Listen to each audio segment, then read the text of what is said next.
Would you ever let yourself become so wrapped up in hatred that you change your entire life to get revenge on someone? Well, that's exactly what I did, and it didn't exactly go to plan. I'm Clara, and I'm 25 years old. It all started 5 years ago when my boyfriend Jason went to study abroad in France. We were so in love at that time, and it wasn't easy being apart, but we coped surprisingly well. Jason even promised me we'd get married when he got back, but after a few short months of him being away, he started growing distant. He no longer called me every day, and he barely even replied to my texts. I thought maybe he was just too busy and stressful to deal with his new life, while struggling with missing me. So I decided to do something wild and fly to Paris to surprise him on his upcoming birthday. I hadn't really thought about it. I just excitedly got on the flight and taken a taxi to his apartment. But, well, the moment I saw him walking into the lobby, I instantly regretted it. There Jason was, but he wasn't alone. He was hugging and kissing some other girl, and she even went upstairs with him. I felt my blood boil, and I wanted to scream, but instead, I just left. I was so upset, but I was also angry. How could he betray me like that? Going a long way just to see my boyfriend betraying me right in front of my eyes was a bad thing, and I didn't think life could get any worse. But I was wrong. Things were about to get much worse. After leaving his place, I booked myself into a nearby hostel and cried myself to sleep. The next moment, I was waking up to a burning smell. Oh God, the hostel was on fire! I was lucky to make it out of there alive, but I was badly burned and left with a huge scar on my face. There I was, heartbroken and burnt to a crisp in a foreign country where I knew no one and didn't speak the language. I'd never been so lonely and ugly in my life. As I looked in the mirror, all I felt was anger and resentment towards Jason. He destroyed my life, and at all costs, I would make him pay for it. After I'd recovered, I got on the plane and flew back to the USA. That's when I started plotting my revenge. I had a few things up my sleeve, but first things first. Plastic surgery. So, as soon as I graduated, I got myself a full face rework. I even changed my name, moved to a new apartment, and lived with a new identity. My life was miserable enough, so now all I wanted was to start all over again. And it worked. After the surgery, I turned into a completely different person, just like I'd wanted. And what's more, I was even more beautiful than before the accident. I felt incredible and couldn't wait to start living again. Of course, I had to work my ass off to pay off my plastic surgery, but it was worth it, wasn't it? More than that, that was also how I tried my best to build a career for myself. Jason would regret cheating on me for the rest of his life, that's for sure. And as planned, after 3 years of working hard, I eventually got promoted to a management position in the construction company I worked for, and became a beautiful, successful woman that many people admired. At the same time, a few of my friends mentioned that Jason had finally returned from Paris and was now working for a big architectural firm. I almost laughed when I heard the company's name. That was our new partner company. Oh, things were about to get fun. My friends also told me that he'd brought his French girlfriend back to the USA with him and that they were getting married soon. What? He was about to get married? They seemed so happy together, huh? No wonder that for all these years, he hadn't tried to contact me once. After I caught him cheating, I just disappeared. I could have been dead for all he knew. But he didn't seem to care. This made me hate him even more. There was no way a traitor could live happily like that. I couldn't wait any longer. It was time to put my plan into action. So I told my boss I'd work on the project with Jason's firm. At least this way, I'd have an excuse to approach him. At that first meeting, I made sure I looked as beautiful as possible and waited with bated breath. Of course, Jason didn't recognize me. And well, would you believe it? He kept looking at me and flirting with me. I found it hilarious, and so kept flirting back, and eventually he got the hint and asked me out. What a jerk! Now I understood why I was abandoned in the past. Even when he already had his fiancée, he could still flirt leisurely with others. His poor fiancée! I kept playing along, and even made plans to befriend his fiancée, Valerie. I knew she hung out in a certain cafe, so one day I went there and accidentally bumped into her, dropping water all over her gorgeous outfit. I kept apologizing and told her I'd pay to get it dry cleaned, and eventually we started chatting and hit it off. We exchanged numbers, and I asked if she'd like to go shopping sometime, which she agreed to. This was way too easy. A few days later, we went shopping, and it didn't take long before she started confiding in me about how lonely she was, and that other than her boyfriend, she didn't know anyone here. I smiled sweetly and told her I'd happily be her best friend. At the same time, Jason and I were dating. I pretended to fall for him, even though inside I was furious at him. I even told him I'd share some confidential work documents with him if he pampered me and treated me like a princess. He seemed totally in love with me and spent all his spare time taking me out to dinner and buying me expensive gifts. It seemed like he was no longer interested in Valerie. Obviously, Valerie came to me and told me that she was very sad because the wedding was coming soon, but her fiancé was just cold and acting weird. On the one hand, I comforted and encouraged her, but on the other hand, I seduced Jason and took most of his money. He'd even put my name on the house contract, so technically, I owned his place. You know, I wanted Jason to feel the pain of being betrayed by the person he trusted. Then one day, Valerie called me in tears and said she suspected her boyfriend was seeing someone else. I asked her what her boyfriend's name was and where he worked, and said she didn't need to worry. I'd help her find out. A few days later, I sent Valerie a few photos of him cheating with me, but obviously, I hid my face. However, it was just enough evidence to make her suffer. Then I told Valerie that it looked like her boyfriend was working with this other girl on a project, and that Valerie could get her revenge by destroying the project. That way, he wouldn't be able to work with this other girl anymore. Valerie totally fell for it. It was insane. The very next day, I heard from my colleagues that Jason's crazy fiancée had destroyed the final layout for the design of the two companies' project. She spilled water on his laptop and threw it onto the ground. While the deadline was coming, it was too late to start it over. Apparently, Jason's boss was fuming and fired him immediately. This contract was worth millions of dollars, and he'd just ruined everything. I had to give it to Valerie. She didn't even think about it. That's how dumb she was. Served Jason right. Finally, karma had come and bitten him in the ass. That evening, I went over to their house. Jason now has no job, no money, and he was about to lose his fiancée and his house, too.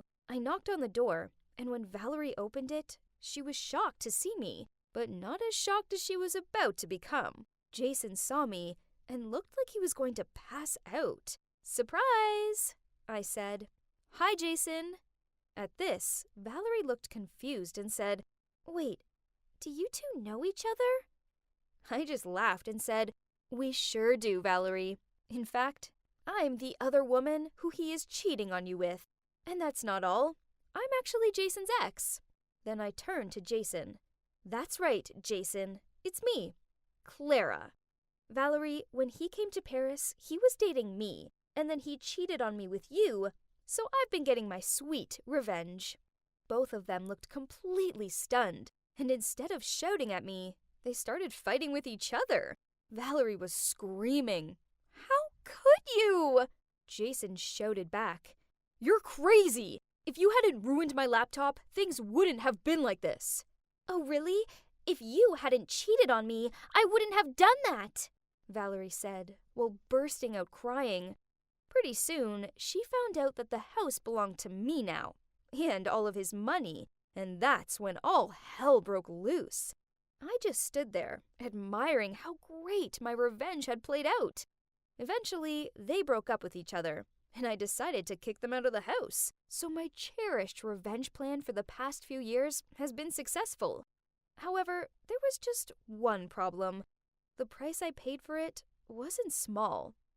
When I showed up at work the next day, everyone was whispering about me, saying the project I'd been working on had been a complete failure, and that it was all because I seduced the guy from our partner firm, even when he was about to marry his fiancée.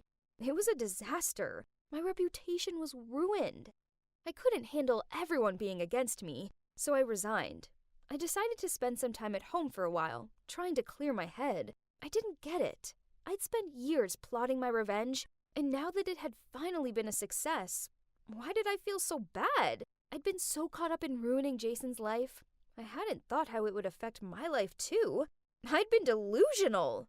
Above all, the joy and satiety of watching the two of them move out of the house was just temporary, and what remained after that was just a feeling of emptiness.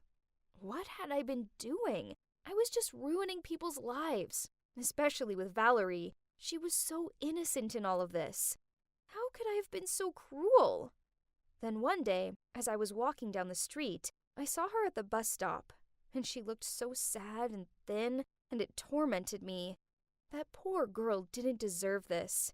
I couldn't just stand there and do nothing. I had to apologize, so I raced across the street.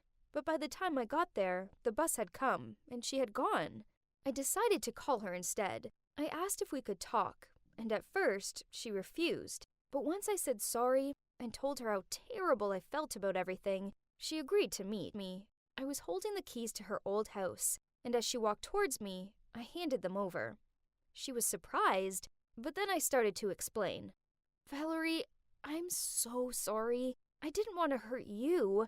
It's just that Jason broke my heart, and for years, all I thought about was destroying his life the way he destroyed mine. I didn't realize you were so sweet, and now I see how awful I was to you. You don't deserve any of this. You trusted me, and I completely betrayed you. At first, Valerie didn't say anything. Then she started shouting at me, saying she'd thought of me as her best friend, and that she felt so pathetic for trusting me. At this point, I burst into tears. I was a monster. The minute I started crying, something changed in Valerie. She hugged me. I couldn't believe it. After everything I'd done to her, she still wanted to hug me. We were there hugging and crying, and yep, finally something good had come out of all this mess. I had a friend, and very quickly, this friend will become my best friend for sure. You guys, honestly, I don't recommend wasting your time on revenge. I threw away so many years of my life obsessing over hurting Jason, and in the end, it just hurt me and poor innocent Valerie. From my own experience, I just want to tell you that always be the bigger person and live for yourself, not for others.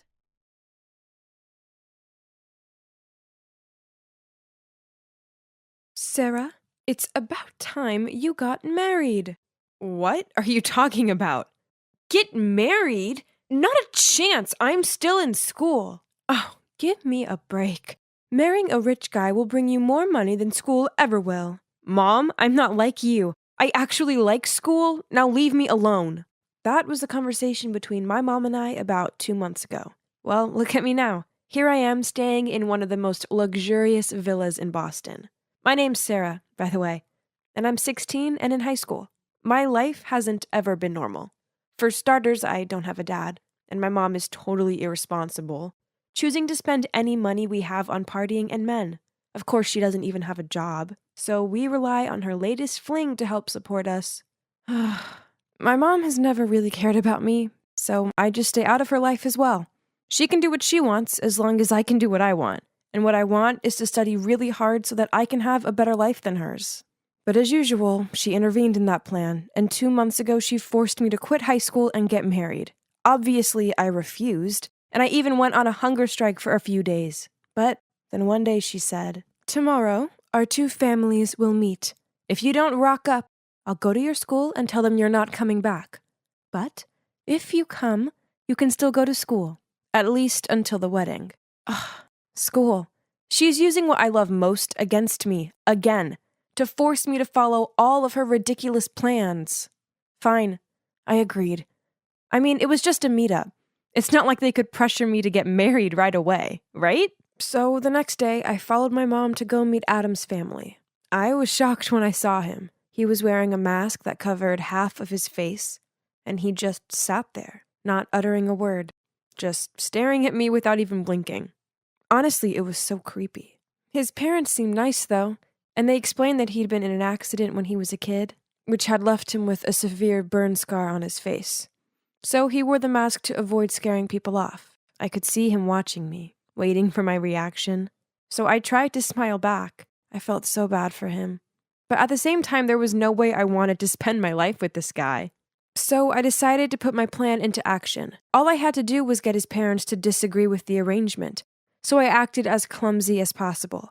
I wanted to give the worst first impression ever. As soon as the wine was poured, I leaned over and knocked his mom's glass all over her white dress. My mom looked mortified, but I didn't stop there. I ate with my hands and dropped food all over the table and kept chewing with my mouth wide open. But no matter how hard I tried, Adam's parents still seemed to like me, and I could see him slightly smirking at me. What did a girl have to do to put this family off? Clearly they were desperate. Near the end of the meal, they started discussing the engagement. Apparently, I'd move into Adam's family house so we could get to know each other. Then, if I could help Adam to feel less insecure, they'd let me finish high school before we had to get married. So didn't that mean they just wanted a friend for Adam? Someone to keep him company? It's not that bad. I guess I can do that then. So after the engagement, I moved into Adam's mansion. After school every day, I'd hang out with him and try to cheer him up. I'd play him my fave music, show him some epic movies, even try telling him jokes, but still he barely smiled. He wasn't interested in anything I liked. Then one day I was struggling with my science homework when he passed by and decided to check out what I was doing. Suddenly he started chatting away, and I realized how much he loved chemistry and physics. He even offered to help me with my assignments. He was so passionate about those subjects, and this was a win-win because I'd finally found something we could discuss. He even started opening up to me. It was a start. I began to feel more comfortable around him. On one sunny day, I even asked Adam if he wanted to play a game of badminton. At first, he refused, as he didn't like being outside, but I wouldn't stop begging until he said, "Fine. Have you played this game before?" "No." "Okay, then let me show you." I was so excited to teach Adam. Although I'm not great at hand-eye coordination, I'd been playing badminton a lot at school, so I felt pretty confident. Finally, I'd found something I was better at than him. Ha! Okay, so I spoke too soon. After a few missed serves, he somehow mastered the shuttlecock and kicked my ass. Why did you say you've never played this before? 'Cause it's the truth. I don't believe you. Adam just shrugged and then left me lying on the ground. He had to be bluffing. It's impossible for anyone to be that good the first time they do something. Ugh. But it was fun, I guess. Adam was growing on me, but I couldn't be around him 24/7 as I had classes to attend. And no cap, I was extremely happy that I still got to go to school. Plus, at school something incredible happened. One day I was walking through the schoolyard when I tripped over a can. Just as I was about to faceplant on the ground, a hand appeared and pulled me back up. We made eye contact, and I swear it was love at first sight. His name was Brian, and he's super handsome. From that moment on, we texted nonstop every day, and it wasn't long before he asked me to be his girlfriend. And of course I said yes. I was smitten, but I obviously had to hide it from Adam and his parents. One night, I was on the phone with Brian when suddenly a text from my mom arrived. In fact, ever since the engagement, she hadn't even been in touch. Maybe she was too busy spending the huge amount of money that Adam's parents had given her. "Sarah, I really need some cash, just around $500. Can you please ask Adam if he can lend me it?" What? How have you already spent the money his parents gave you? Stop asking questions, just get me that money, okay? Ugh, money, money, money. All she cared about was money. She didn't even ask if I was okay. I want to ask, can you get me some money? Money? For what? I need to pay for my tutoring class. I haven't had money to pay for the past few months. How much do you need? About $500? Okay, I'll tell the butler he'll give it to you later.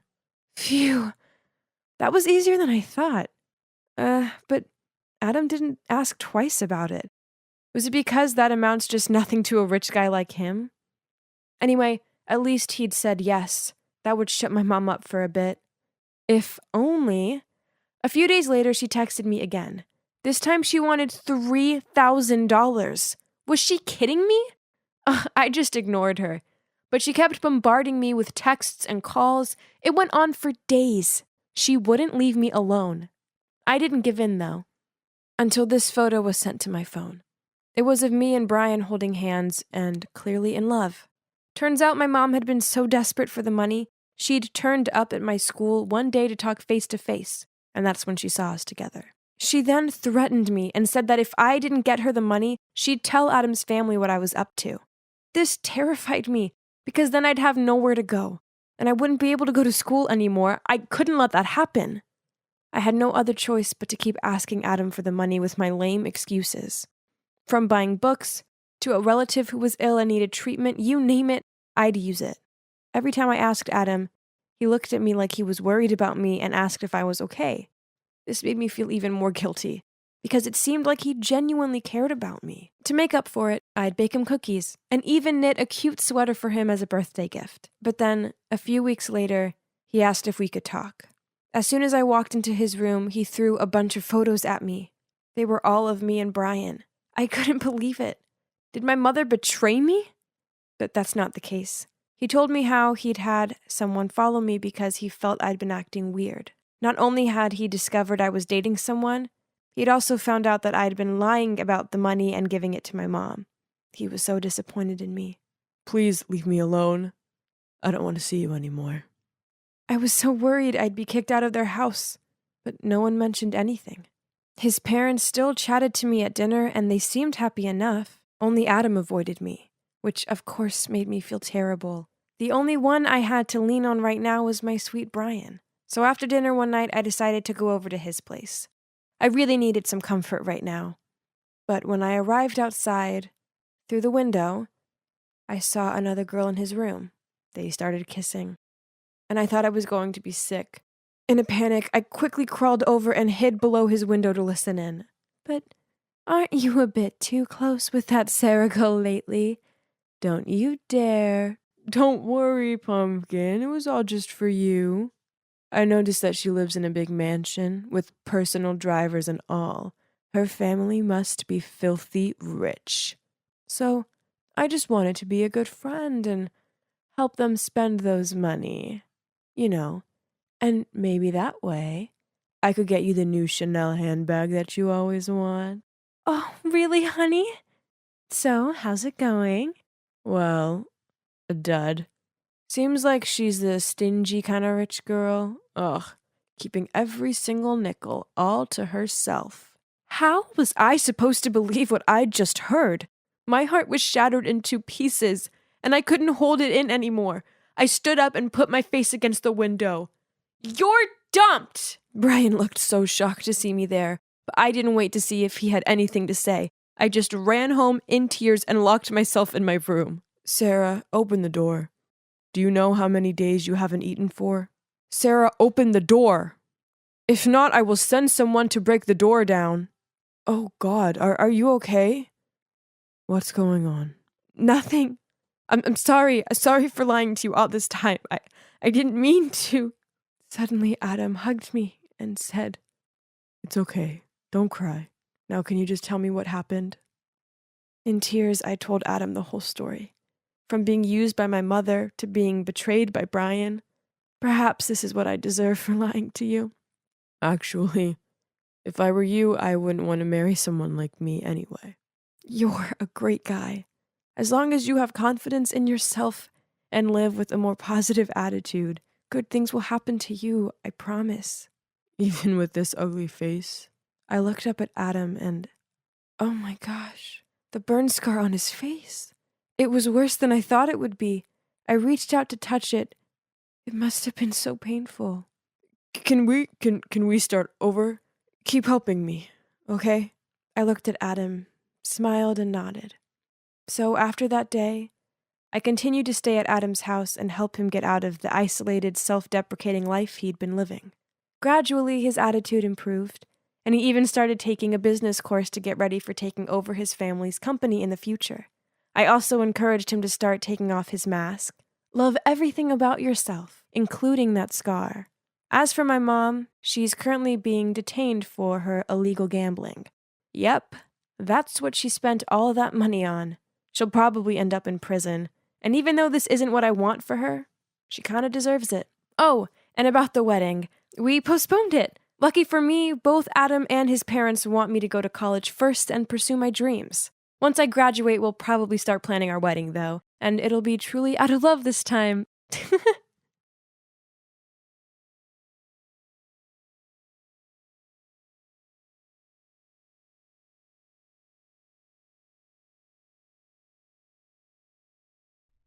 Hey, what exactly do you think you're doing? I know you stole my money. Give it back to me right now. Yeah, give it back to Sophie. That's her allowance. What money? I don't know about any money. I shrugged as I walked toward my bed, ignoring Sophie's furious face. After that, I had to listen to Sophie throw more accusations at me. Blah, blah, blah. I know it was only because I was a tomboy, so surely if a girl chooses to have short hair and wear baggy clothes, then she must be a thief. Poof!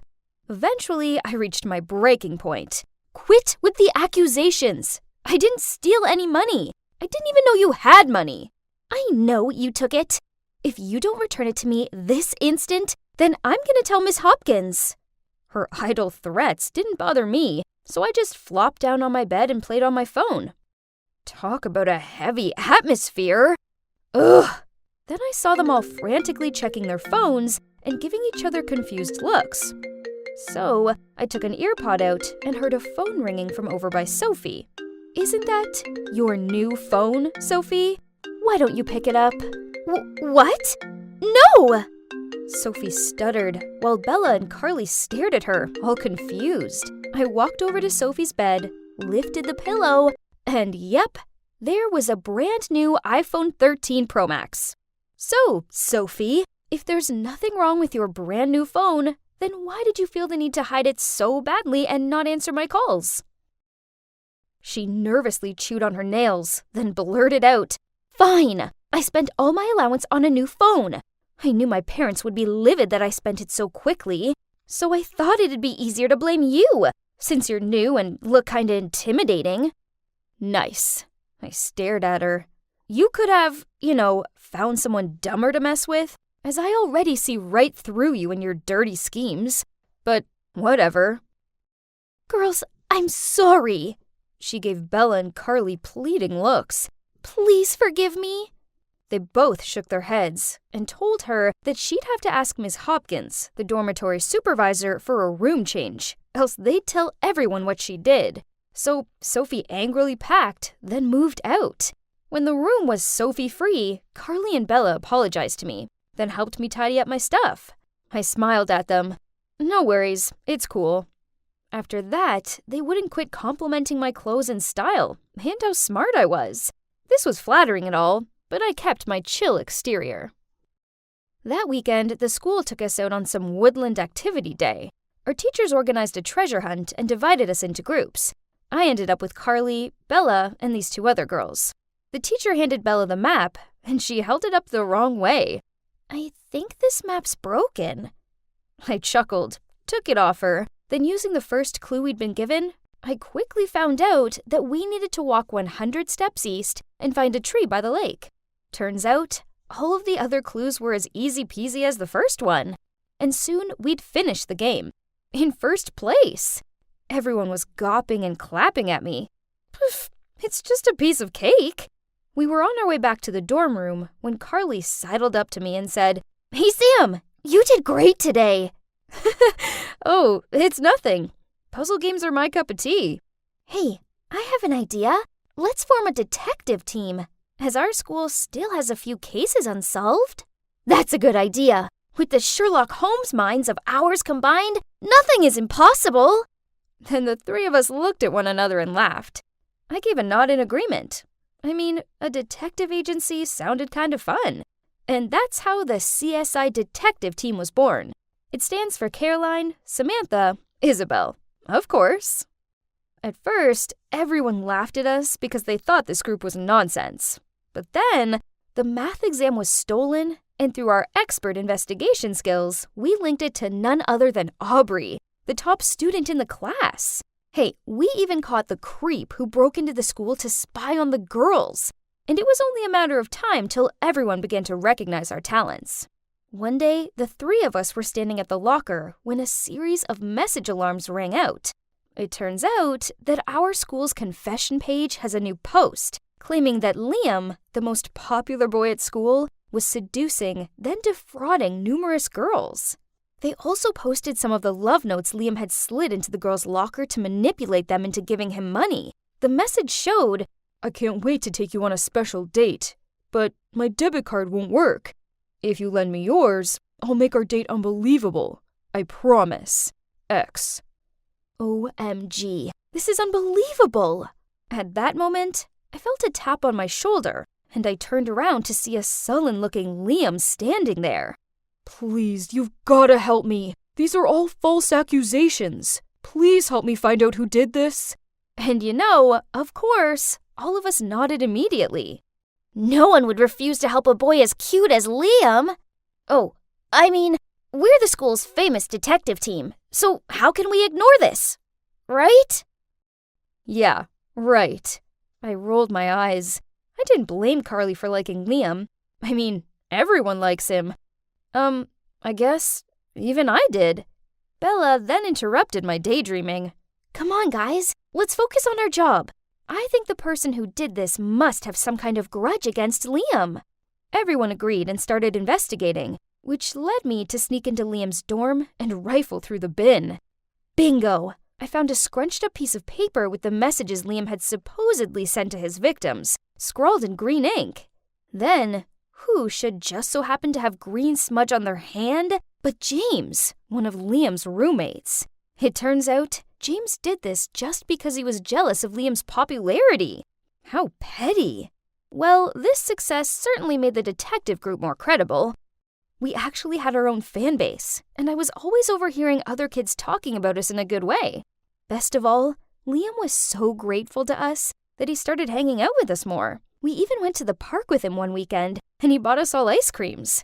Carly kept on flicking out her hair and giving him doe-eyed looks, while being the chilled girl I am, I kept it at a smile and a thanks. The only one who didn't seem impressed by Liam was Bella, who took the ice cream, forced a polite smile, then ignored him. Oh well, at least this meant one less competitor for his affection.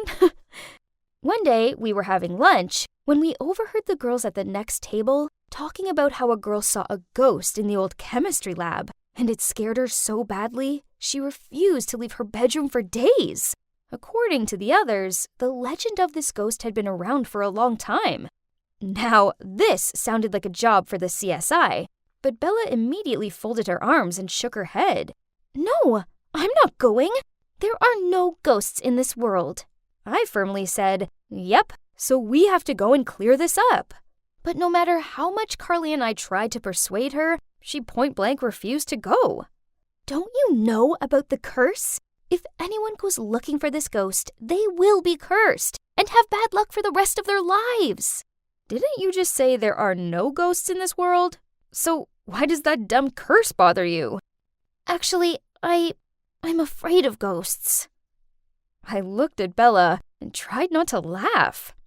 Okay, so you stay in the room. Then me and Carly went to discuss plans for the evening. We were hiding in the corner of the chemistry lab. Jeez, it was boring in here, and I was kinda hungry. I should have brought snacks. Suddenly, a cold wind blew past us. It made me all goose-pimply. Carly shook my arm and whispered, Sam, let's go back to the dorm. Shh! I heard something. Footsteps. Then I felt a touch on my shoulder. I looked at Carly. Then we both screamed and bolted for the door. Thud! We hit something and fell to the floor. I scrambled to get up and saw Carly with her eyes closed and praying. Please, ghost. Please forgive us! What are you doing here this late? I looked up. It turned out to be a frowning Miss Hopkins. Yep, we both ended up getting a week's worth of detention for sneaking around at this hour. Ugh.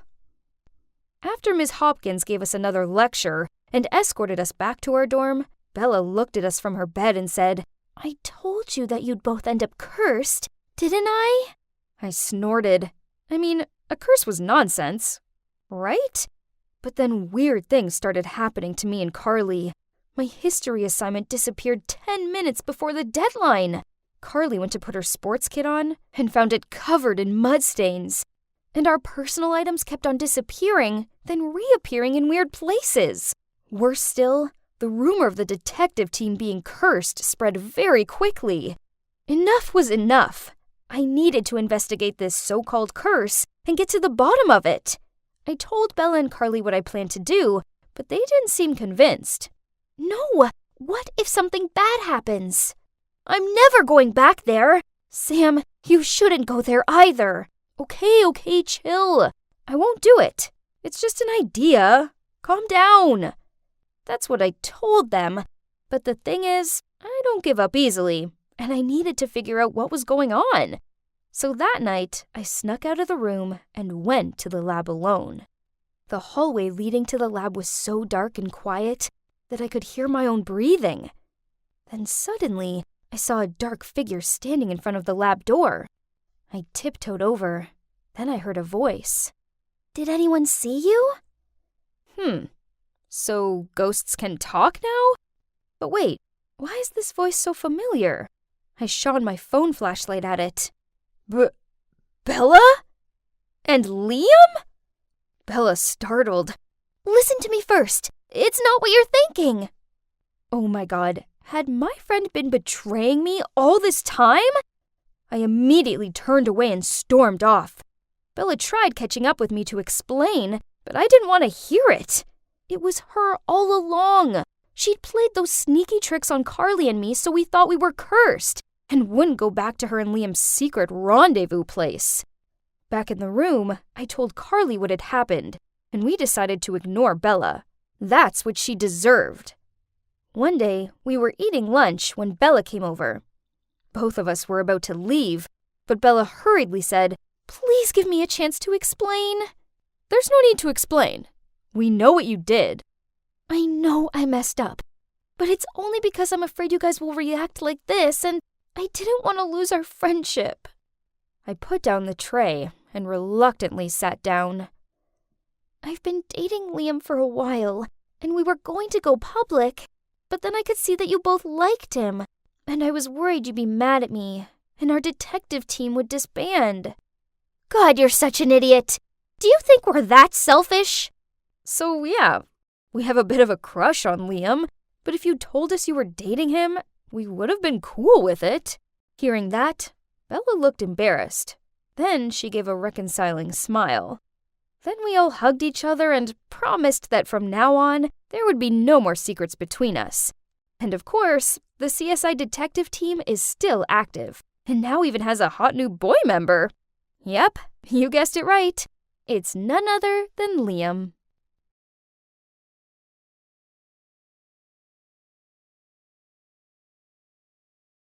I stand here before you, looking back fondly on the 4 years of legacy we've all made together. Do you see her? The girl in the graduation gown giving that awesome speech? Well, that was me, Taylor Flores. Take a look at my parents. They looked so proud of me. Oh, but I will never forget this face. This is Jonas, my arch enemy. We were the top 2 students in our school and had been competing against each other since forever. But too bad, Jonas. You lost the final battle because I was the one asked to give the graduation speech, not you. It's safe to say that I had it all figured out after high school.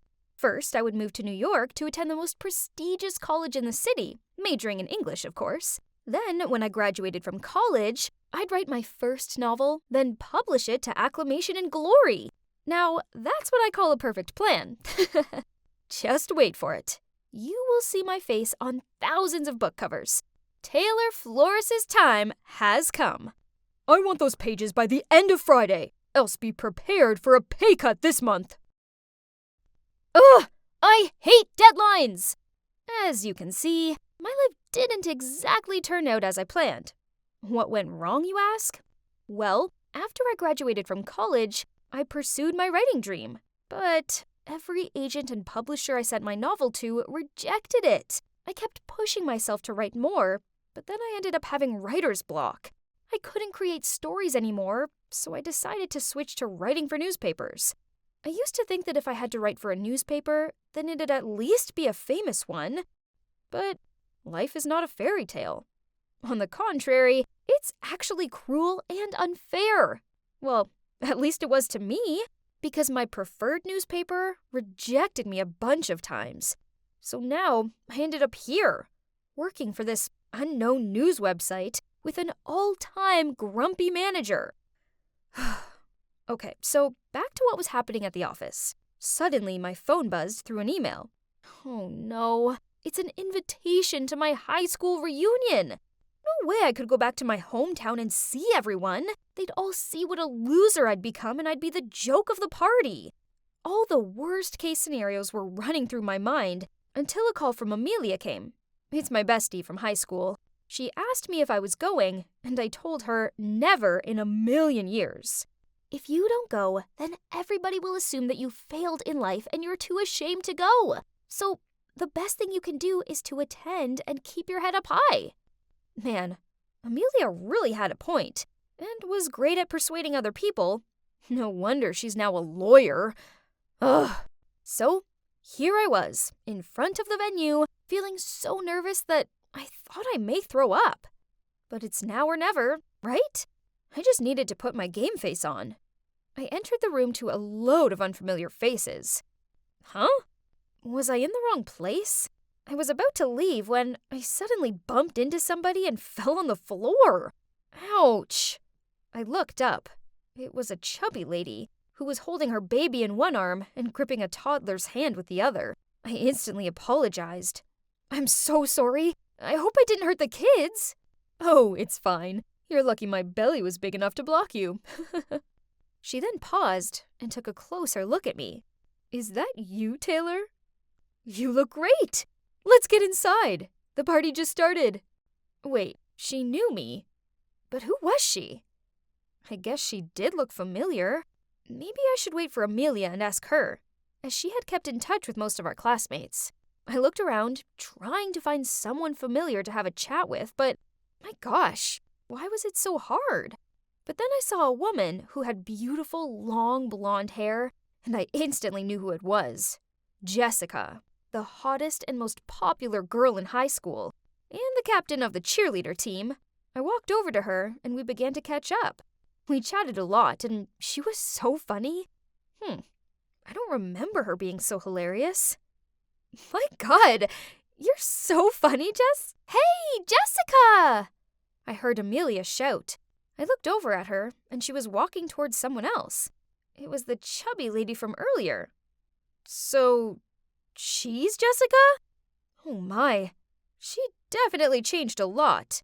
But if that was Jessica, then who was this? Thank God I didn't say her name earlier. I excused myself from this mystery person, then whispered to Amelia, asking who the lady was I was talking to. Beats me. Why don't we ask her directly? She then did exactly just that. The lady gave us a playful smile, saying, Try guessing. Are you Ashley? Nope. Natasha? Wrong. Tiffany? Negative. Wait, are you related to Jack Miller? You kinda look like him. Almost correct. Oh my, she wasn't related to Jack Miller, 'cause she is Jack Miller. Well, now she's Jill Miller. Turns out she never felt comfortable being a boy, so after high school, she underwent transgender surgery. Wow, that's incredible. I kind of felt overwhelmed, so I went to the bathroom to freshen up. On my way out, I saw a familiar face. It was Luke, the most handsome guy in high school. He was picking up trash and putting it in the garbage can. Aw, what a nice guy. We talked for a bit and... Oh, Turns out he works here as the janitor. He was the one who recommended organizing the reunion here, and he was cleaning up as much as possible so later it wouldn't take him so much time. For real? Who would have expected that? I went back to the party and saw Amelia talking to a guy. Oh, who is this handsome dude? Amelia beckoned me over and introduced him to me. I couldn't believe my ears. It was Jonas, my arch enemy. The chubby dwarf Jonas with a face full of pimples now resembled an Abercrombie & Fitch model. Jonas just told me that he's been promoted to a higher position in his company. Ugh, seemed like he still kept his bragging habit. Some things never changed. Suddenly, Jonas asked me, "And what about you, Taylor? How has it been going for you lately?" Oh, snap! I couldn't tell him that I was working for this awful news website. That would be so humiliating. So, thinking fast, I blurted out that I was a managing editor for this huge newspaper in New York. Jonas and Amelia looked at me in shock. In your face, Jonas. If I had a mic, I would definitely drop it. I asked Jonas what position he was promoted to, and he replied, "Oh, I got Chief Technical Officer." Huh, nice try, but it was no match for my amazing job. I won that battle, loser. Well, in general, the reunion went pretty well, even though I had to lie about myself, but whatever. It's not like I was gonna see Jonas again, right? Wrong. A week later, I received a Facebook friend request from him. First, I ignored it, but then a few days later, he texted me via Messenger, asking why I didn't accept him on Facebook. Ugh, that was so annoying. Fine, but first I had to readjust my page. I needed to hide photos, statuses, and tags that were related to my company. Done. Then Jonas began to text me. "It was nice seeing you the other day. Would you like dinner sometime?" I'm sorry, what? Was he asking me out on a date? Or was this a prank? 'Cause I live in New York. I told him that, and oh my God, he lives in New York too. Ugh, great. But the thing is, I told him last time that I'm an editing manager, and that's a busy job. So during our date, I asked Amelia to pretend to be my secretary and call me a bunch of times during dinner. However, before we could play our act, Jonas was the one who received a dozen calls and then had to leave early because of an incident at his company. After that, he texted me quite a lot, but still feeling bitter from being ditched at dinner the other day, I only replied to him after 30 minutes. Every time.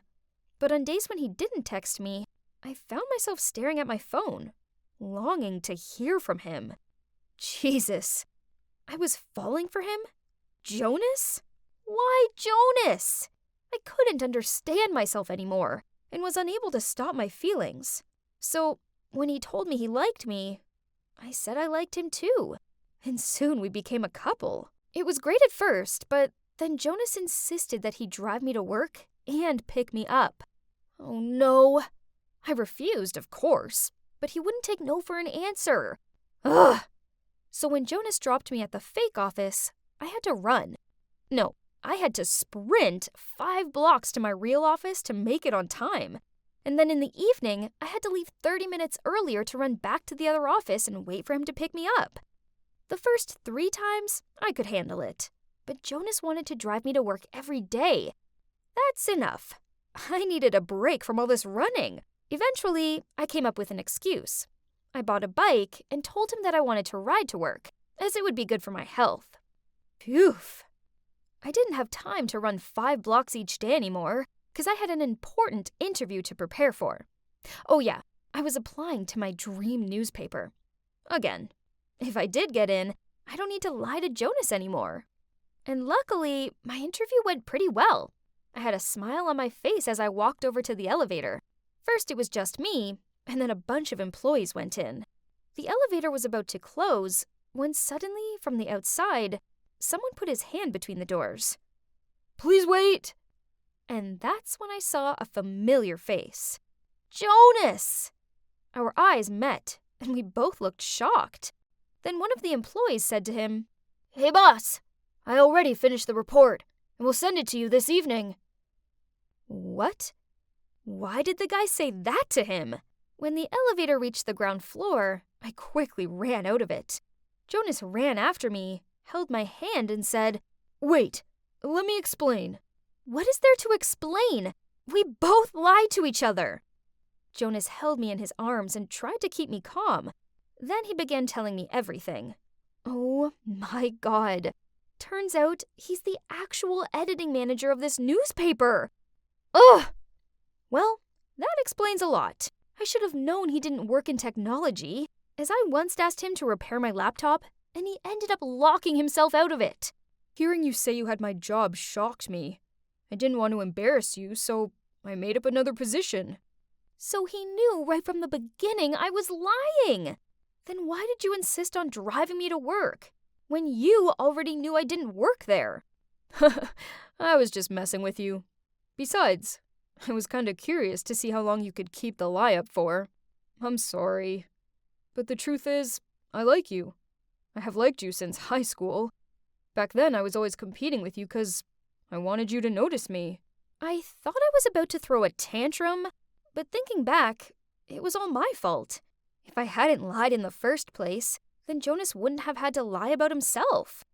Right at that moment, I received an email from Human Resources.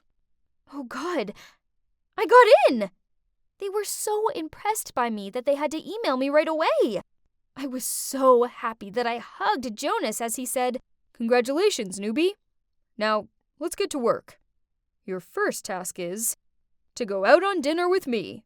Yeah, so now Jonas and I work at the same place, and he's my boss. I used to hate losing to him, but now that he's my boyfriend, I feel fine. Actually, I'm really proud of him.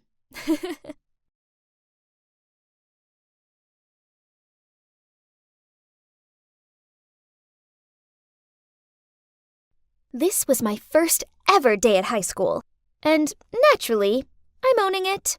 I mean, who wouldn't want to befriend someone as beautiful and friendly as me? By lunchtime, I already had loads of new friends, and everyone flocked around me to hear stories about my amazing life. I soon became super popular at school. I was the gorgeous, enchanting blonde beauty. Do you know what the best part was? Boys started noticing me too. Even the captain of the basketball team, Mitch, took a liking to me. It makes sense. I mean, obviously, the best-looking boy in the school is going to be interested in the best-looking girl. And guess what? He's following me on my way home right now. Stalking me much, huh? Just wait for it. It seemed like my new life here in this school was going to be awesome. Well, Mandy. That was not an easy question, but you answered it perfectly. Great work. See? I'm not just a pretty face. I'm also one of the smartest students in the school. My admirers grew and grew. It seemed like everyone wanted to spend time with someone as perfect as me. Here, I was telling my new friends about how at first, people sometimes misjudge me, as I come from a well-educated and extremely successful family.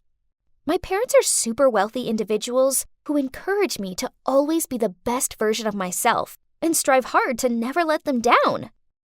Hey, Mandy, pardon me, but how come you never wear designer clothes or use anything expensive? She looked down at my tatty-looking sneakers. I see why it might seem a little peculiar, but you see, I dress this way because my parents value the importance of being humble. That's also how I live. Goodness is better than beauty, right? Then I pulled out my phone and showed them the grades from my last school. Everyone gasped at me for being so excellent. I was loved, admired, adored. But of course, being this amazing meant that there's just gotta be quite a few kids being jealous of me. I mean, I suppose I couldn't blame them. After all, I dazzled like a diamond, while they were just dull and ordinary. One time after an exam, as soon as the teacher left, this girl called Layla stood up and said, "Mandy cheated. I saw it with my own eyes." I saw it too. She checked her phone during the exam. Everyone was gasping in shock. Right at that moment, the class president, Marshall, shouted, Hey, quit it! We all know Mandy's a great student. There's no way she cheated. "Huh, That's what I'm talking about. Layla and Susan must be bursting with envy that their petty plan to ruin me didn't work. And the class president. He came out of nowhere to protect me. He must be another one of my many admirers. But, sorry, Marshall, I'm way out of your league. A girl like me needed a handsome, rich, mature kind of guy. These boys at school are cute, but they're just boys. They're beneath me.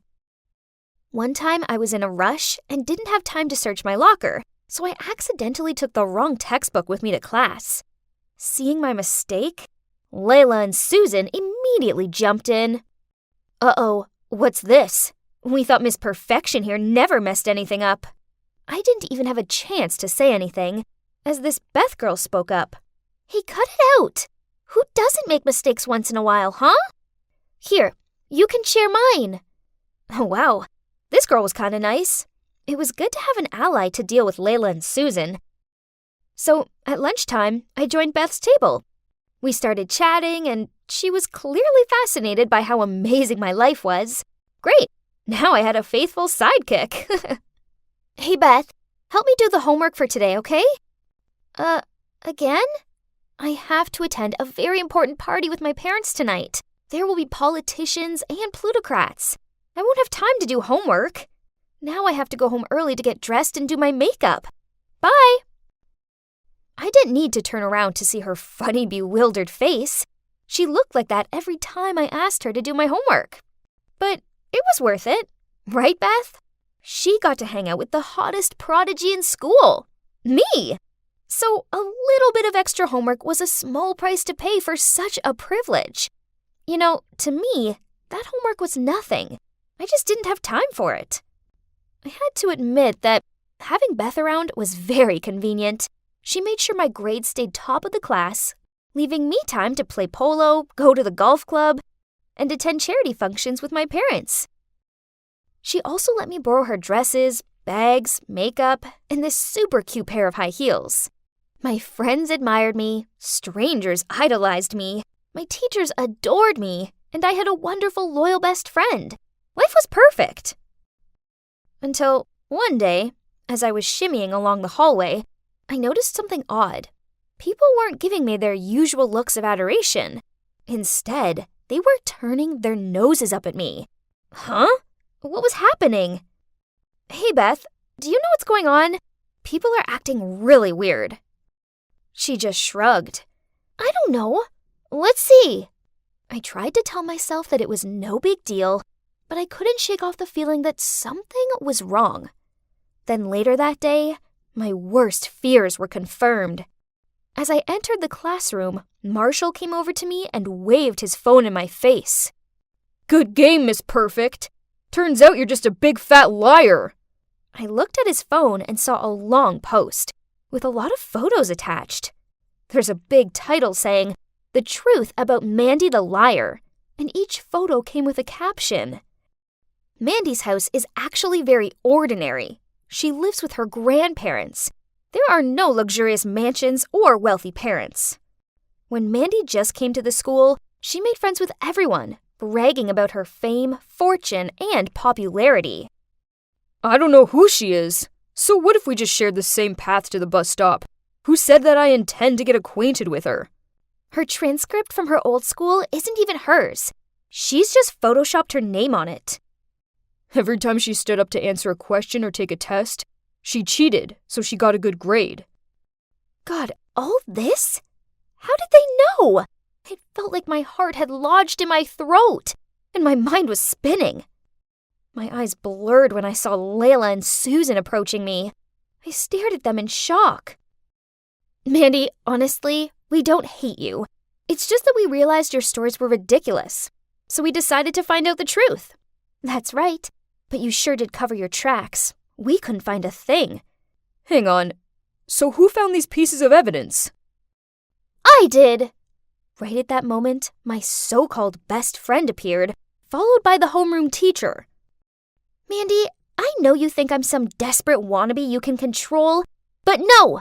I soon worked out that everything you said was a lie, so I gathered evidence to prove it. Everyone was gawping at me with disappointment. I felt completely overwhelmed by the situation.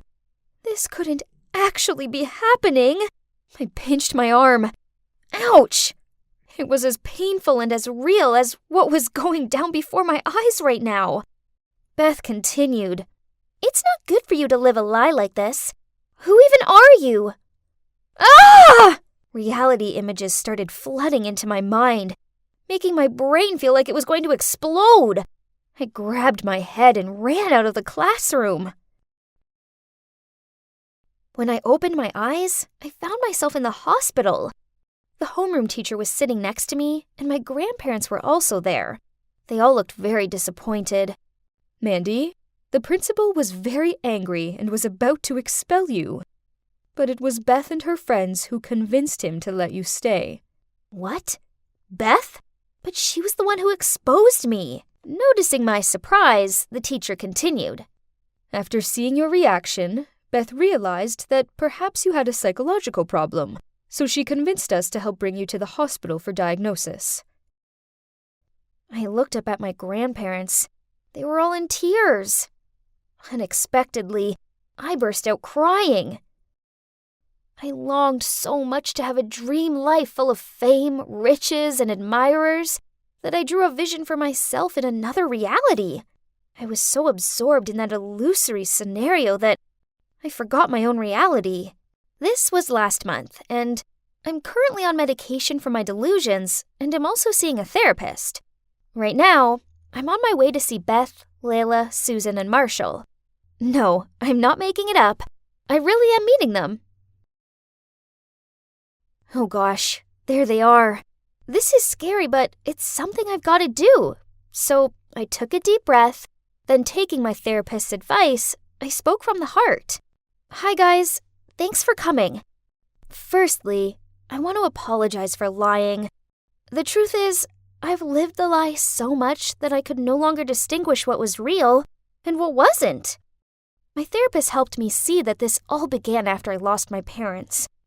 Part of my subconscious craved for this dream life so badly that I created a new one. This way I didn't have to accept the truth, which is that my parents have passed away and I live with my dirt-poor grandparents. When I finished talking, I looked at them, half expecting them to shout at me or something, but instead, Beth smiled at me and said, "It took a lot of guts to come here and say that. I'm sorry, too. I shouldn't have outed you like that, but I didn't know you were ill." "Same. I'm proud of you." "Me too." "Me 3. Now, when are we gonna order cake?" So, what now? Well, I'm still taking my medication and talking to my therapist. I can now tell the difference between the make-believe and reality. Also, I'm back at school, and my teachers and classmates have all been really welcoming. Better still, I now have some awesome friends who like me for me. And you know what? It turns out that living in reality isn't actually so bad after all.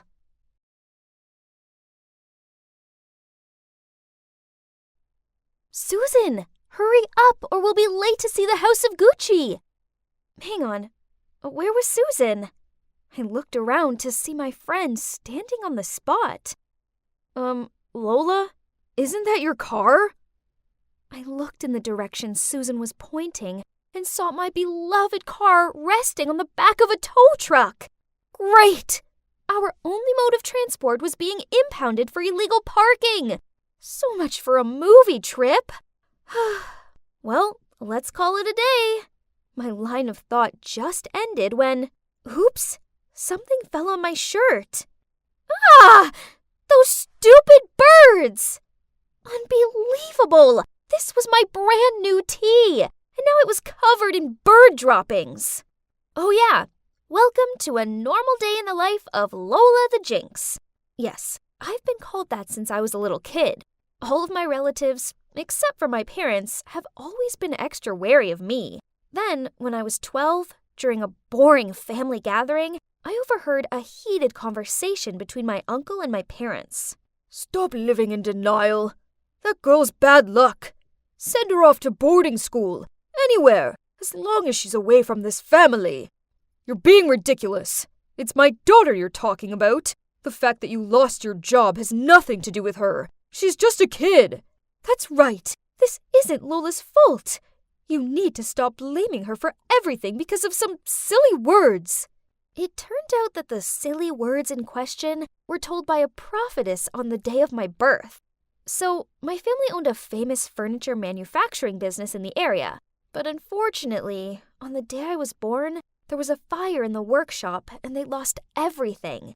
On that same day, a prophetess passed by my house and dropped a sentence that made everyone in the family panic.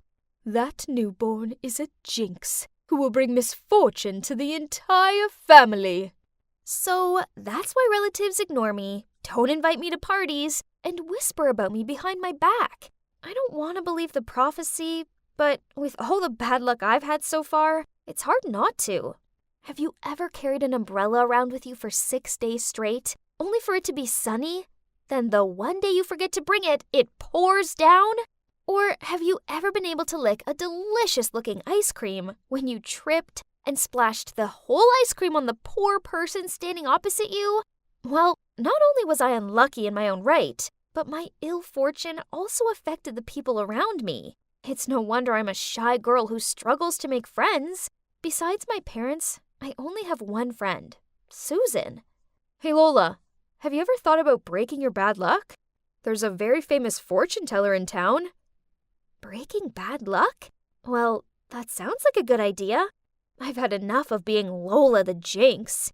The next day, following Susan's instructions, I went to a small house on the outskirts of town.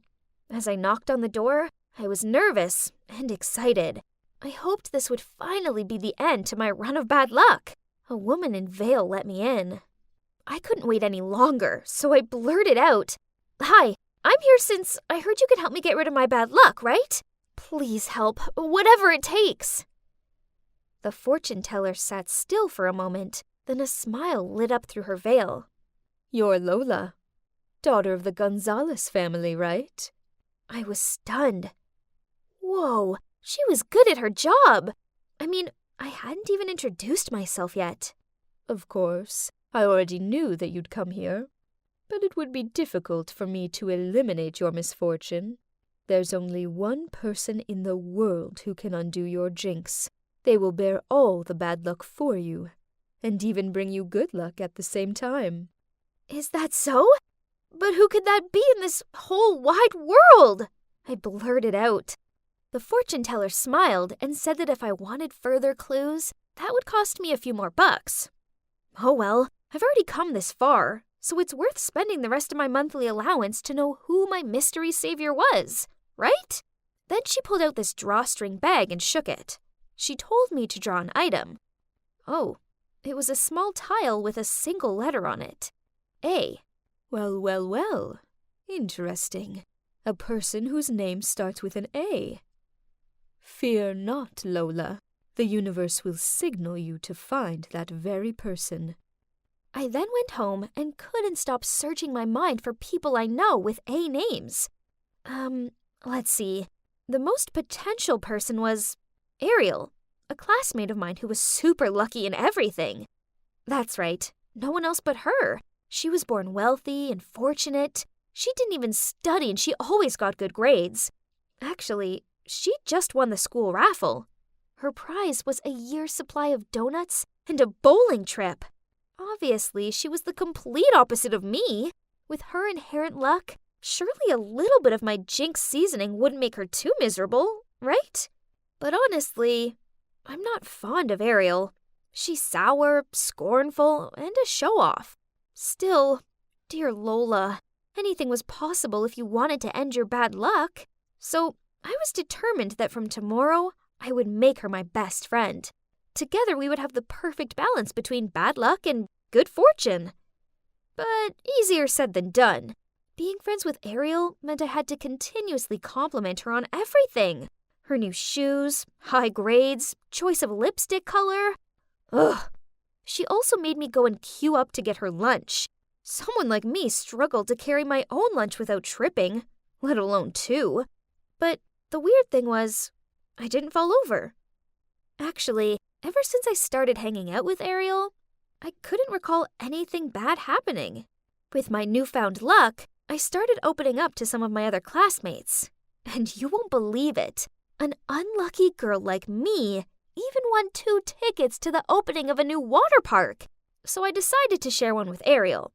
To be fair, it was her luck that got me those tickets, right? But, hang on.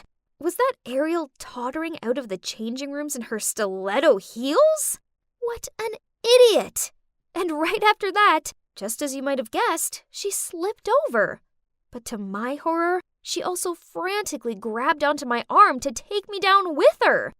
But wait, why didn't I feel any pain? Oh, was I dreaming? Did this handsome guy just save me? As for Princess Ariel, she broke a tiny fingernail, so she just stormed off sulking. Never mind, as I had a new companion, my super cute hero, Anthony. Since then, Anthony and I talked to each other every day, and just like that, we officially became a couple. Honestly, who would have imagined that Lola the Jinx would one day have a very wonderful boyfriend like Anthony? Maybe my luck had finally changed. Yay! So the prophecy was fulfilled. Ariel was the one who brought me luck. But actually, thinking about it, Ariel didn't seem to be having any bad luck at all in the meantime. Well, apart from the fingernail incident, but in that instance, she was lucky she didn't sprain her ankle or anything.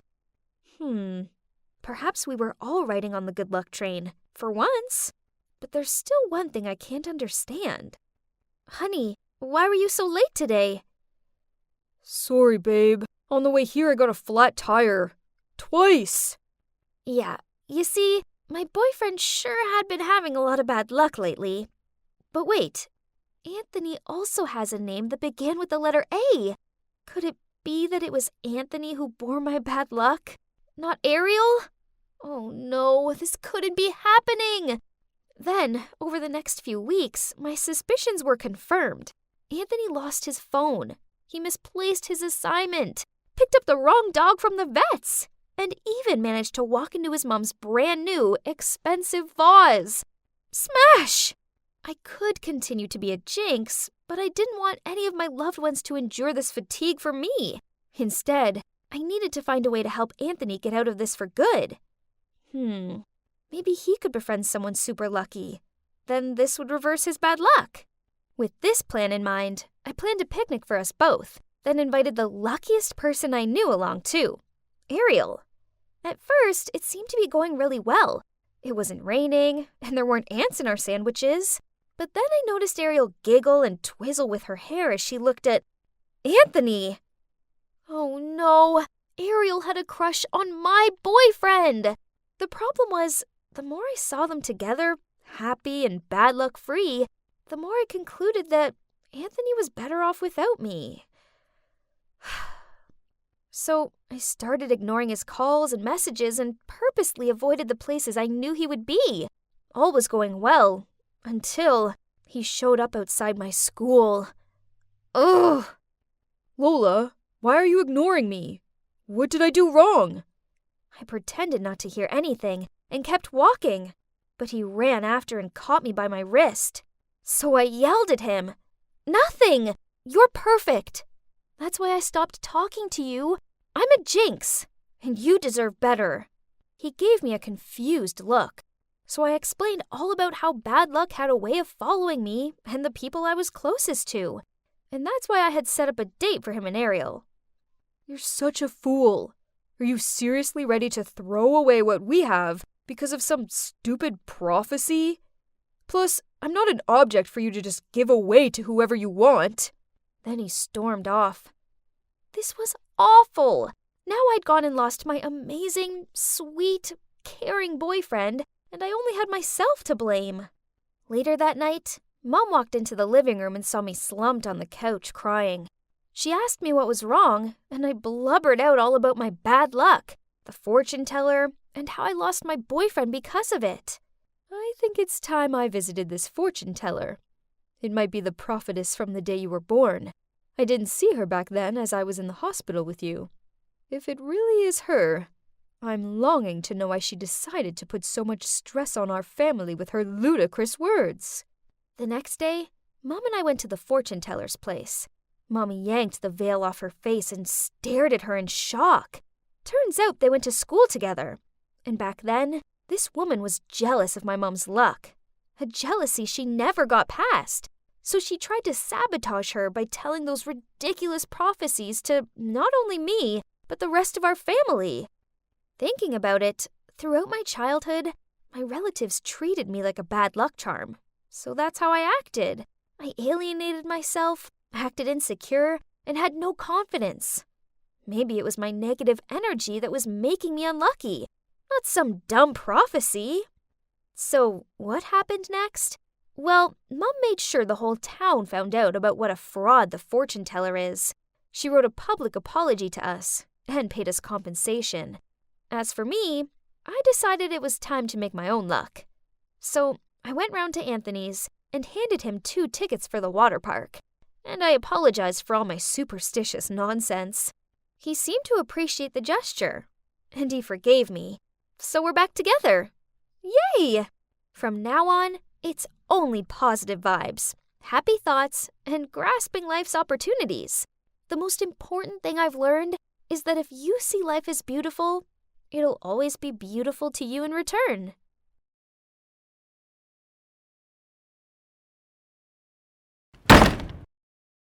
Dad, where have you been? I was so worried. Go away. Don't touch me. I froze on the spot, not understanding why my once kind-hearted father was being so cold toward me.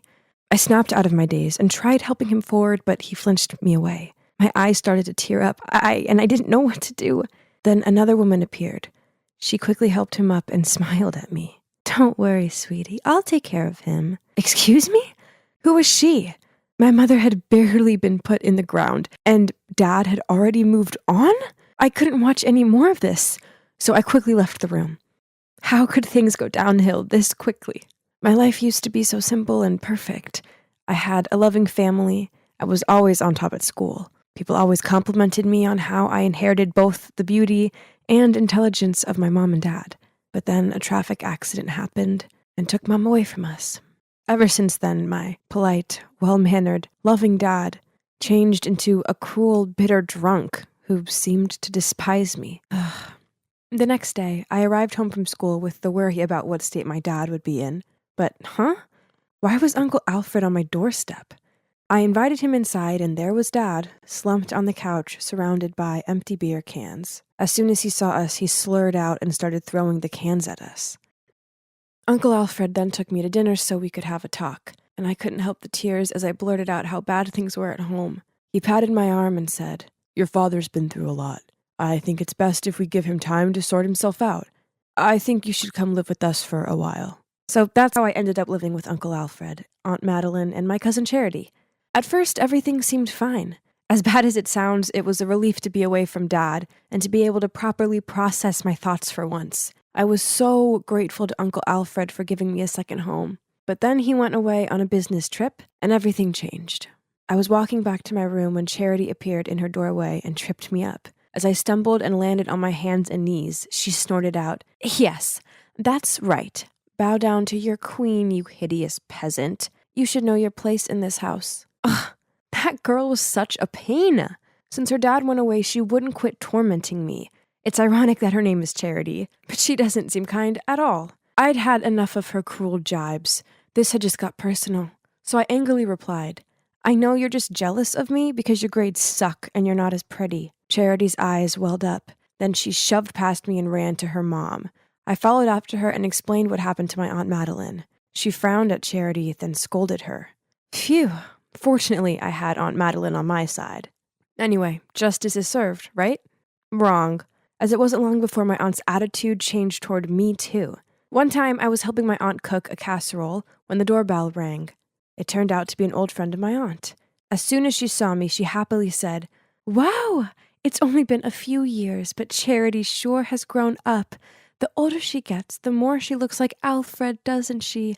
Look at her eyes and smile. I stared at Aunt Madeline in confusion and saw her mood immediately shift. That night when I brought the casserole dish out, Aunt Madeline took one bite, then spat it into a napkin. You're clumsy, thoughtless, and now an awful cook? Be a bit more useful, will you? I stared at her open-mouthed, unable to find the words to say. Then Charity piped in, please, never make this again. Casserole is so gross. Just like you. Then she smirked at me as she dumped the entire plate into the trash. Weird. Didn't Aunt Madeline tell me to cook this because it was Charity's favorite? Ugh, it seemed like life in this house wasn't going to get any easier. Over the next week, their mocking and snide comments continued. One day I styled my hair in a different way, and Charity sniggered at me. What's that? It looks like you got a lobster on your head. Have you ever considered dyeing your hair, by the way? Because blonde really doesn't suit you. On another occasion, I was invited to a party, so I put on this cute dress. But when I walked downstairs in it, they both stared at me. My aunt said, oh, dear, is that piece of rag making you look even chubbier than usual? Or is it because you've been so well fed living with us?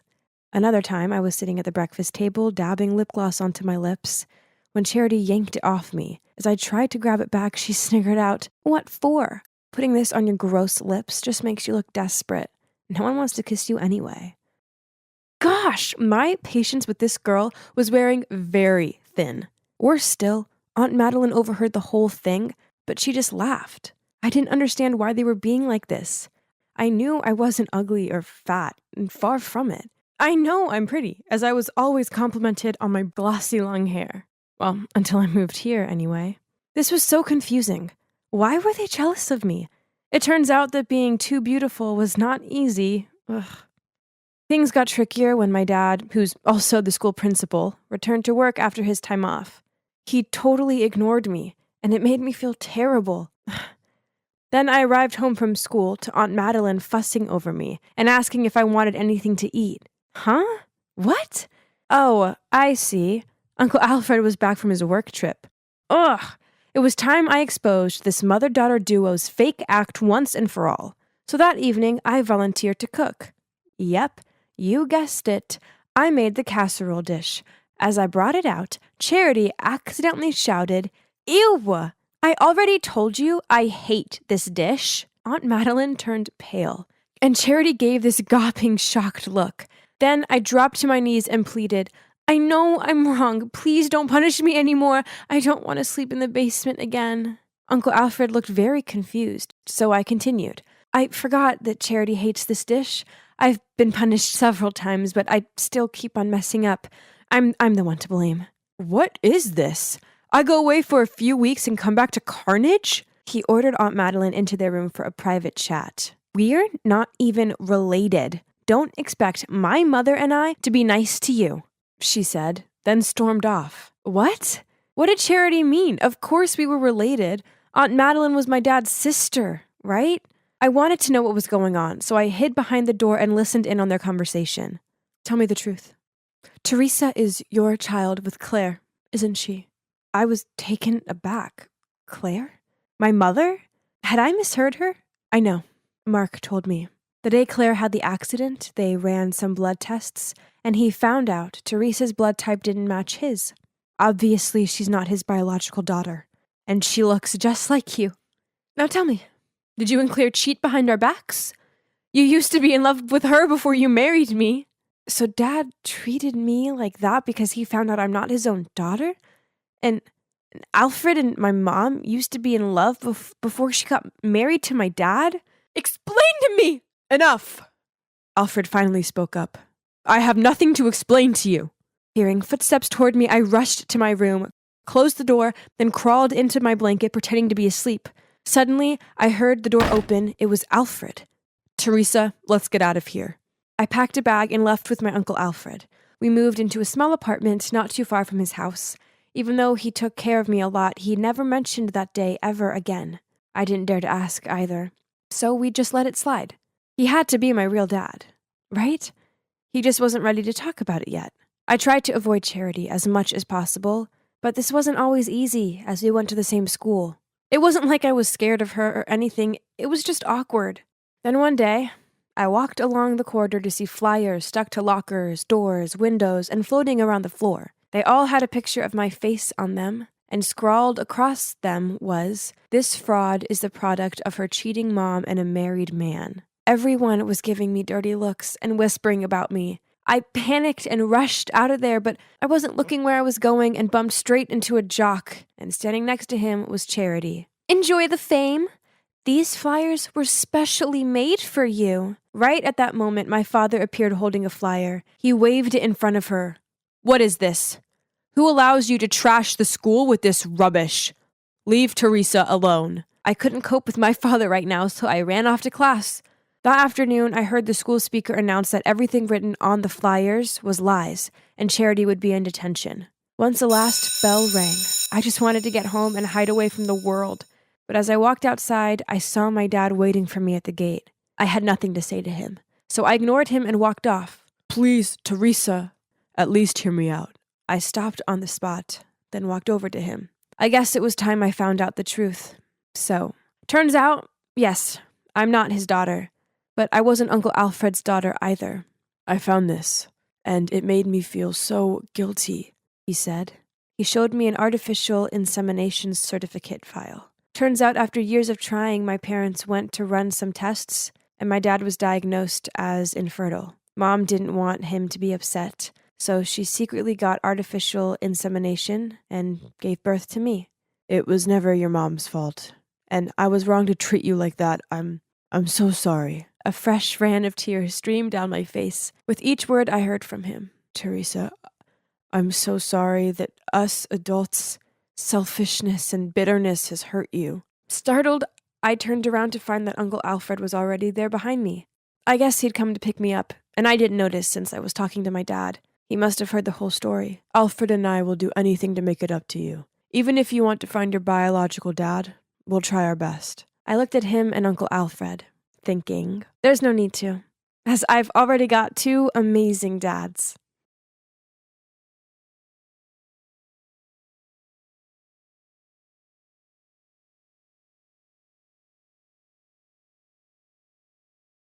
No! Now take your stinking money and get off my ship! It really wasn't our day. He was the fifth guy to reject us already. No one seemed to want to go to that island. Oh, hi there. Julia here. It's been 2 years since my dad strangely vanished into thin air while on a business trip. He just disappeared. But even when the authorities confirmed he'd passed away, I couldn't shake off the feeling that he was still alive somewhere out there. So I've still been looking for him ever since. In fact, just a few days ago, I found a clue. You see, I'm studying at the Archaeological Institute, where I happened to find an ancient map of some treasure hidden on a deserted island. Sounds wild, right? Well, it gets crazier.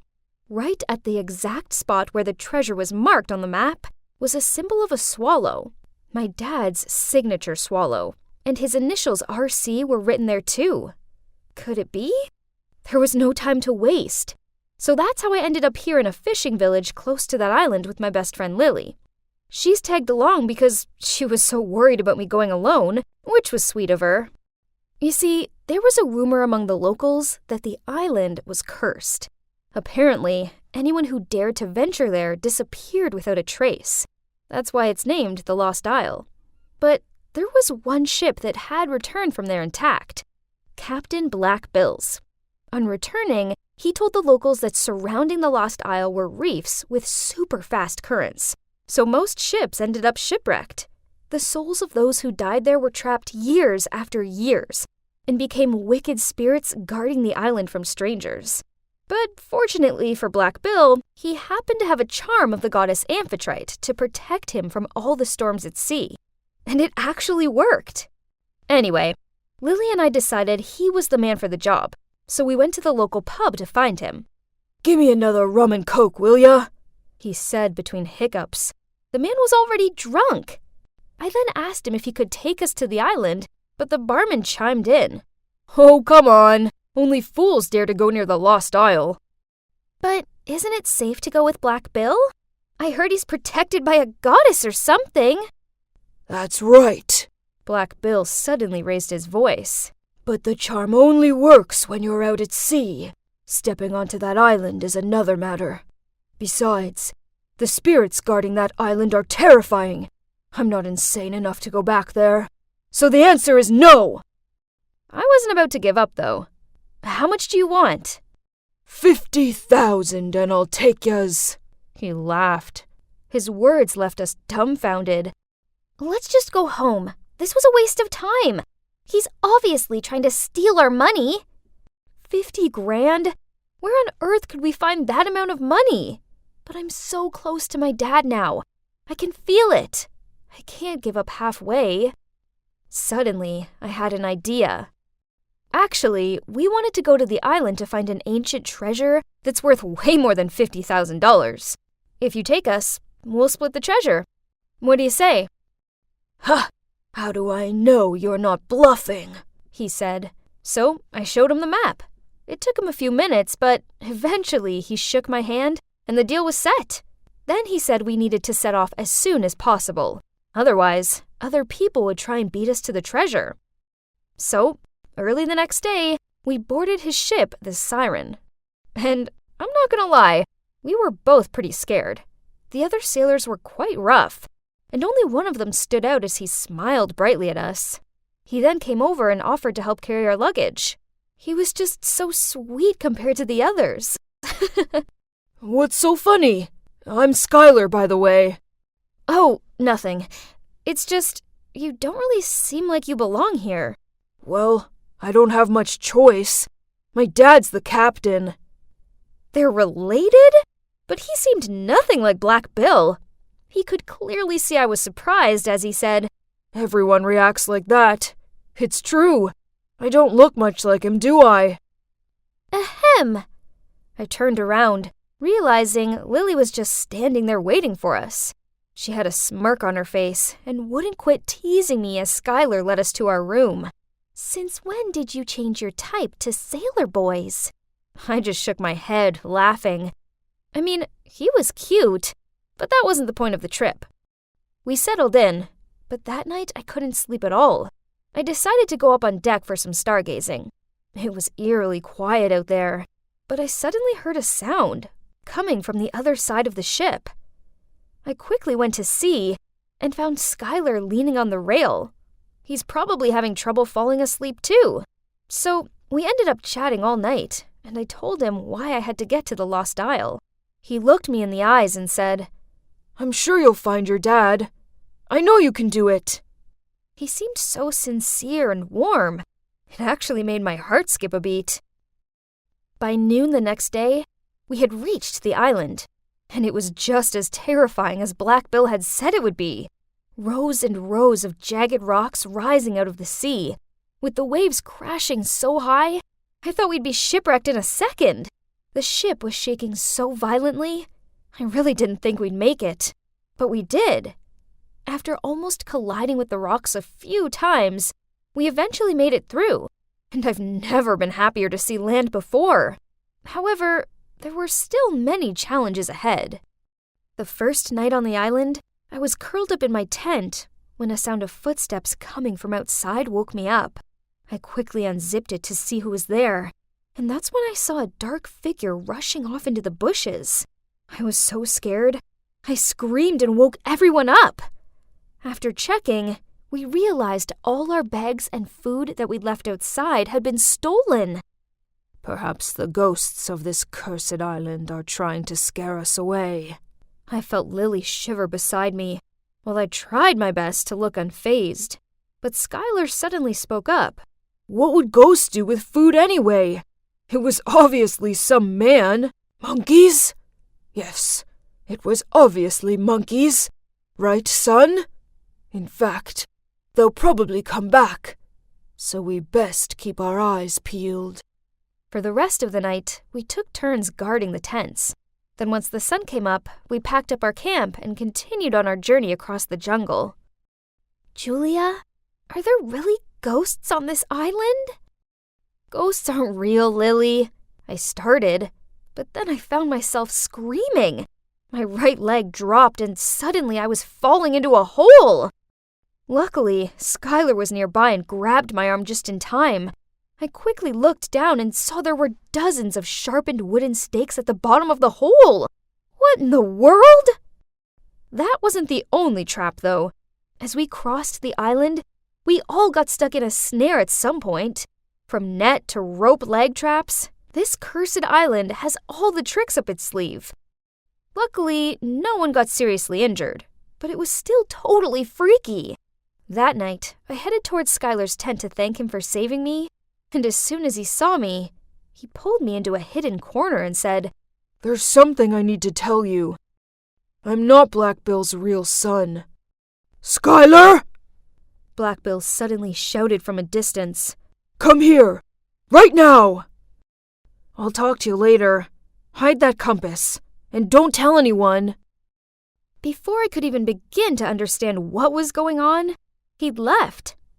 Another shock hit me as I saw the swallow symbol alongside my dad's initials engraved onto the lid. Huh? How did he get this? Did Skylar know my dad? A billion questions flooded my mind, but by then, Skylar had already gone guarding the campsite with his dad. The next morning, after basically no sleep, I decided I had to find Skylar and get some answers. As I was looking around for him, a group of strangers landed from the trees. They were like some sort of jungle people, with bushy hair and beards and wore raggedy clothing. They surrounded our camp and started threatening us. I was so scared, I couldn't move a muscle. "Julia! Lily! Run!" Skylar screamed, and I managed to snap out of it. I grabbed my bag in Lily's hand and ran after him and Black Bill. We eventually found a cave and took shelter there. It was hidden deep in the trees, and we prayed they wouldn't find us. We then only came out when we were sure they were gone. I asked if we should go find the rest of the crew, but Black Bill ignored my question and only had his mind on the treasure. Ugh! He was willing to leave his crew behind. What a cold-blooded man! And yet, I had no other choice but to continue the search. I couldn't risk being caught by those barbarians. I needed to find my dad. So I reluctantly pulled the map out, and we followed the directions. It led us to a stone temple in the middle of the island. One by one, we entered and went deep inside. Suddenly, Black Bill screamed. An arrow flew past him, just missing his cheek. Terrified, he turned pale, clutching his chest. "Your treasure better be worth all of this, or else." We continued on and saw a door. That's it! The treasure is behind this! Black Bill ran forward, throwing himself against the door. His patience was definitely wearing thin. While he worked on getting the door open, I looked around for more clues about my dad. Suddenly, I turned around to see Black Bill falling on his knees. He'd managed to open the door, but inside was just a room full of dusty, chipped, cobweb-covered vases. "You tricked me! I risked my life to come to this hole of an island for nothing!" Black Bill then swooped over to grab me. I struggled to get away from him. He was squeezing my neck so tight, I couldn't breathe. I looked to Skylar pleading for help, and he tried to calm Black Bill down. "Oh, shut up! And you! Bring all your stuff over here, or this friend of yours will be in big trouble." Trembling, Lily did as he said, begging him to spare me, but he only gave her a threatening look while tightening his arms around my neck. He signaled for Skylar to come get his things. "No! Let her go!" "Oh, little Sky, did you forget about your mummy and daddy? You don't want them to get hurt, do you? I've done enough for you." What were the two of them talking about? What was going on? My head was spinning, and with the suffocation, I gradually lost consciousness and passed out. When I woke up, I found myself on the Siren, surrounded by Lily, Skylar, and... Dad? Am I dreaming? Is it really you? My eyes blurred with tears. I rushed over and hugged my dad. Then I found out what had happened.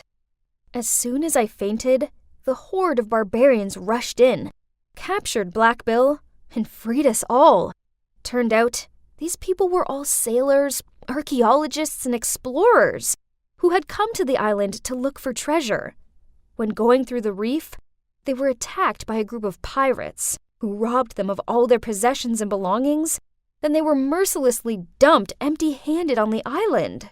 That crew of pirates was none other than Black Bill's crew. All those legend tales about the island, including the amphitrite charm, were made up by Black Bill himself, thinking he could cover up his crimes by preventing people from approaching the island. Wow, that man was a real monster. I knew something was fishy about him. But luckily, taking the chance of the pirates setting sail to the island, the group of victims conspired to capture them and free themselves from the deserted island. As for Skylar, poor Skylar, he had been through so much. He was actually one of the victims. 2 years ago, he and his parents were also dumped on the island. Worrying that their young boy wouldn't survive, his parents begged Black Bill to let him be a part of the crew. Seeing that Skylar was strong and healthy, Black Bill agreed, on one condition that if he ever betrayed him, his parents would be executed. Thanks to Skylar, the victims were able to survive to this day. Every time the boat came near the island, he would sneak food and necessities into a barrel and let it float to shore. Smart move. Oh, and that's not all. When Skylar was on the island, he had met my dad, and they even had a talk before Skylar was about to get on board to join the crew. Please, promise me, if you manage to escape, try to find my daughter, and give her this as a sign that I'm still alive and well live.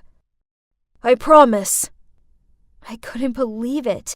It was all thanks to Skylar that I'd found my dad. He smiled at both me and my dad and said, "See? I never break a promise." Anyway, when the ship docked, the pirates were immediately arrested. As for the victims, they were finally reunited with their families. Now, a year has passed, and honestly, all this was still so surreal to me. My dad and I spent a large chunk of the past year setting up an organization to help the people who'd been stranded on the island reintegrate into society. Lily has actually been writing a book about our adventure. And as for me and Skylar, well, we're officially dating. Guess it wasn't such a cursed island after all, right?